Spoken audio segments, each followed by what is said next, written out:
Assalamualaikum warahmatullahi wabarakatuh.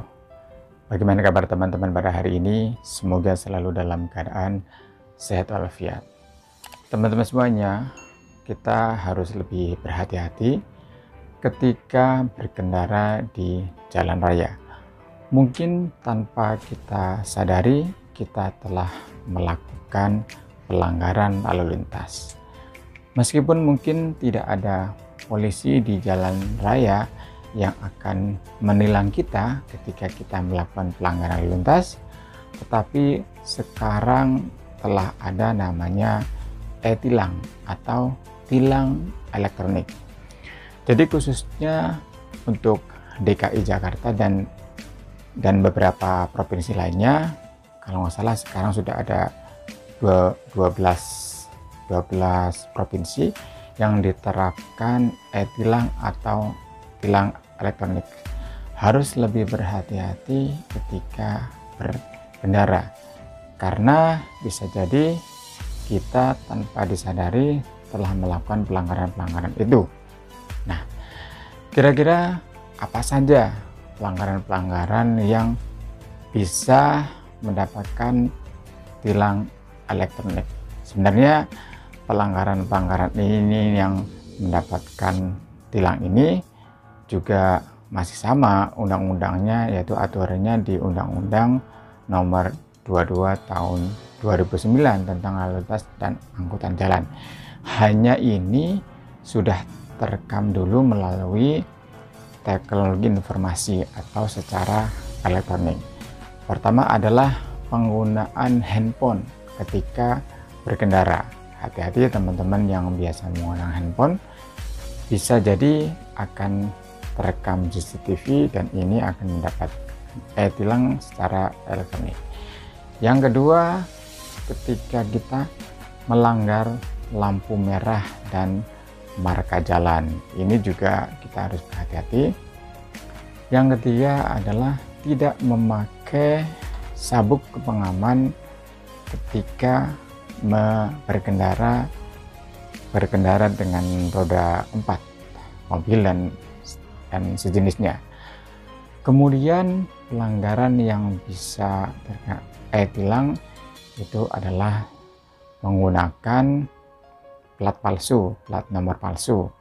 Kemudian juga ada lagi yaitu pelanggaran lalu lintas tidak memakai helm.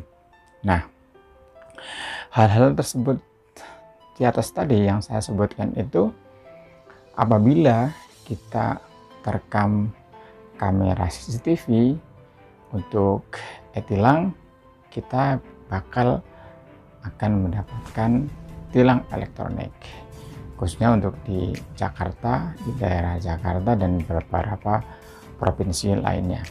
Nah, teman-teman semuanya perlu diketahui bagaimana mekanisme dari tilang elektronik tersebut. Pertama, bahwa di beberapa titik sudah ada kamera-kamera CCTV yang akan merekam pelanggaran-pelanggaran yang terjadi. Jadi ketika ada pelanggaran terjadi, itu sudah otomatis terekam oleh kamera CCTV dan otomatis akan terkirim datanya ke Polda Metro Jaya. Yang kedua, setelah data terkirim, kemudian petugas akan mengidentifikasi data kendaraan tersebut. Setelah teridentifikasi, yang ketiga kemudian petugas mengirimkan surat konfirmasi ke alamat data kendaraan tersebut. Nah, konfirmasi ini adalah sebagai data awal penegakan hukum. Kemudian si yang mendapatkan surat konfirmasi tersebut dipersilahkan untuk melakukan konfirmasi melalui website Polda Metro Jaya ataupun datang langsung ke bagian penegakan hukum. Nah, misalnya apabila mungkin kendaraan kita sudah dijual ke orang lain tetapi belum balik nama, maka surat konfirmasi tersebut akan datang ke kita sebagai data yang belum dirubah tersebut.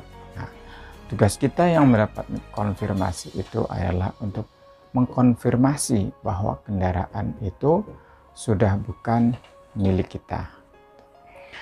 Selanjutnya adalah setelah proses konfirmasi tersebut, tugas akan memberikan surat tilang yang nanti kemudian akan diberikan nomor virtual account untuk membayar melalui BRI.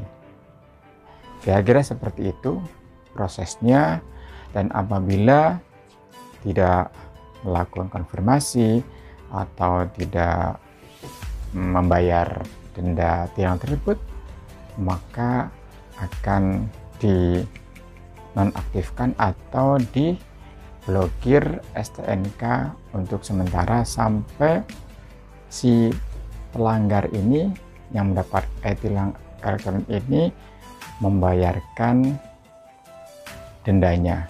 Kira-kira begitu teman-teman semuanya.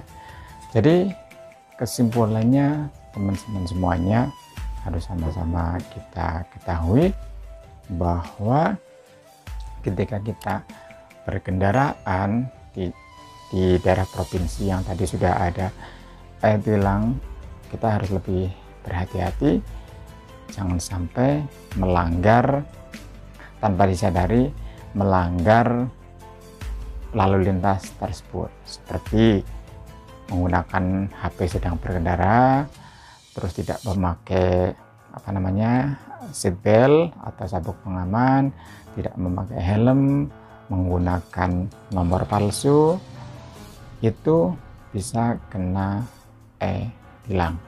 Nah, kemudian prosesnya akan langsung otomatis datanya masuk ke Polda Metro Jaya, kemudian akan dikirim surat konfirmasi ke alamat, dan kemudian nanti setelah selesai surat konfirmasi akan diberikan nomor virtual account untuk membayar denda di BRI.